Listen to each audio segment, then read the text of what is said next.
বন্দর করিডোর দেয়ার পায়োতারার বিরুদ্ধে নেত্রকোনায় বিক্ষোভ, মানববন্ধন, সমাবেশ।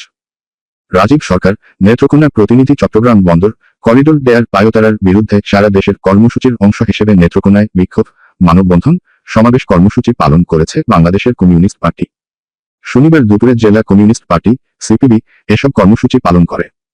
দুপুরে শহরের কালীবাড়ি এলাকায় জেলা কমিউনিস্ট পার্টির কার্যালয়ে থেকে বিক্ষোভ মিছিল বড় হয়ে প্রধান সড়ক ঘুরে কেন্দ্রীয় শহীদ মিনারের সামনে মানববন্ধন ও সমাবেশ করে। এতে বক্তব্য রাখেন জেলা সিপিবির সভাপতি নলিনীকান্ত সরকার, সাধারণ সম্পাদক মোস্তাক আহমেদ, সহ সাধারণ সম্পাদক কোহিনুর বেগম সহ অন্যরা। বক্তারা বলেন, মানবিকতার নামে করিডোর আর চট্টগ্রাম বন্দর বিদেশিদের হাতে তুলে দেয়ার পায়তারা করছে সরকার। সাম্রাজ্যবাদের কাছে প্রিয় বাংলাদেশকে বেচে দেয়া দেশের মানুষ মেনে নেবে না। জীবন দিয়ে হলেও তা প্রতিরোধ করা হবে। কর্মসূচিতে দলটির সহযোগী সংগঠন যুব ইউনিয়ন, ক্ষেত মজুর সমিতি, ট্রেড ইউনিয়ন কেন্দ্র, ছাত্র ইউনিয়নের নেতা কর্মীরা অংশ নেন।